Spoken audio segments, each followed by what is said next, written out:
dengannya. Ada kisah yang lain Bapak Ibu sekalian, seorang budak dinukil juga,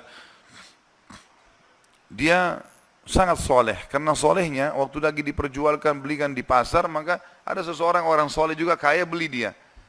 Lihat ini orang kelihatannya soleh, ucapan-ucapannya selalu mengucapkan nama Allah.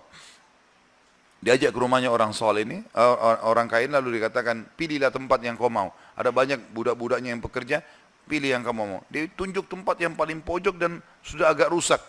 Dia bilang ini saja. Kata tuannya, kenapa kau pilih tempat ini? Dia bilang karena tempat ini akan menjadi indah kalau digunakan berhubungan dengan sang raja, Allah subhanahu wa ta'ala.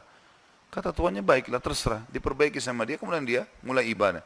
Tuannya satu malam merasa gelisah. Dia tidak bisa bergerak, ya, tidur maksudnya. Maka dia bilang, saya keluar, saya kontrol rumah, saya lewat di rumahnya atau di ruangannya budak gitu. Saya lihat atap rumahnya seperti terbuka dan ada cahaya yang masuk ke dalam. Malam hari, zaman dulu tidak ada penerangan lampu kayak kita. Maka dia bilang, saya intip di celah-celah dinding ruangan tersebut, saya temukan orang itu sedang sujud kepada Allah dan cahaya sedang turun di atas kepalanya.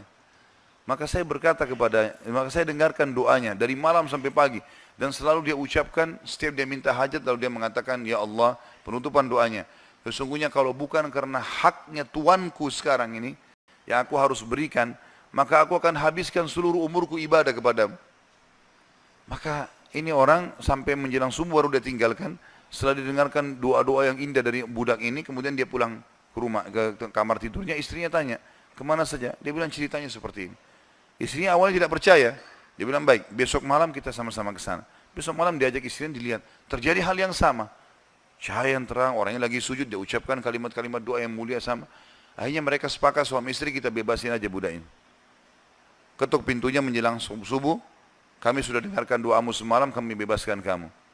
Maka dia tiba-tiba mengangkat kepalanya ke langit, mengatakan, ya Allah, kalau seandainya setelah ibadahku yang aku kerjakan kepadamu ini mengganggu hubunganku denganmu, matikanlah aku. Tiba-tiba meninggal orang itu. Tiba-tiba meninggal. Tapi di sini saksi bahasan adalah bagaimana kedekatan seorang budak pun posisinya, dia seseorang yang sangat miskin, susah diperjualbelikan, tapi kedekatannya dengan Allah tidak mengganggu pekerjaannya, dan itu tidak penting bagi Allah subhanahu wa ta'ala. Seseorang harus tahu masalah ini. Kisah yang lain disebutkan, ada seseorang miskin, punya anak sekian, beberapa orang. Ini kisah-kisah salafus saleh dulu. Dia pas mau makan sama istri sama anak-anaknya, ada 4-5 orang anak, mau makan sama-sama, dan cuma ada sedikit makanan, tiba-tiba ada yang ketuk pintu, orang miskin. Dia bilang begitu, mau dihidangkan makan, mau makan, ada yang ketuk pintu. Saya suruh istri saya buka, dibuka pintu, ternyata ada orang miskin yang minta. Mereka miskin, ada orang miskin lagi minta. Kami sudah sekian hari nggak makan, berikanlah makanan. Istrinya tanya dia, kasih makanan. Dikasih makanan semuanya, karena kalau dibagi dua juga nggak cukup. Orang itu juga punya anak banyak. Dia sama istrinya orang mukmin. Berjalan waktu beberapa saat, selain kalau kita mungkin berapa jam, kelaparan semuanya. Anak-anak lapar, dia lapar, istrinya lapar. Tengah malam nih. Ya, kalau kita sekarang di awal malam, jam 12 malam gitu. Istrinya bilang, bagaimana? Anak-anak menangis semua kelaparan. Kita juga kelaparan semua. Dia bilang, baiklah, saya akan keluar, saya akan cari rezeki Allah. Nanti Allah akan kasih nanti. Dia bilang, orang ini cerita, dia bilang, saya keluar dari rumah, saya pergi ke masjid dekat rumah. Kemudian saya sholat malam. Sambil berdoa kepada Allah. Dan kalimatnya, saking manjanya sama Allah mengatakan, ya Allah, sesungguhnya engkau tahu, kalau saya dan istri saya dan anak-anak saya kelaparan malam ini. Jadi bahasanya semua dirincikan, minta kepada Allah pada hal-hal yang kecil pun, minta makanan kepada Allah. Saya malam ini lapar ya Allah, berikanlah makanan. Gitu kan? Dikatakan dalam kisah ini, ada seorang amir bisa kita katakan raja atau gubernur wilayah itu, sudah seminggu gelisah, mau bertobat kepada Allah.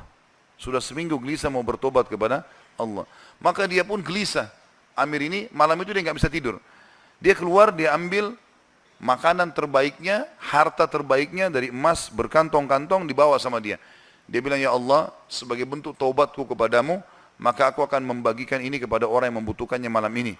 Dan aku tidak akan memegang tali kekangan kuda ini, aku akan biarkan dia menuju ke arah yang manapun kau pandu. Maka kudanya pun jalan hanya masuk ke dalam masjid yang ada orang susah tadi. Ini kisah nyata.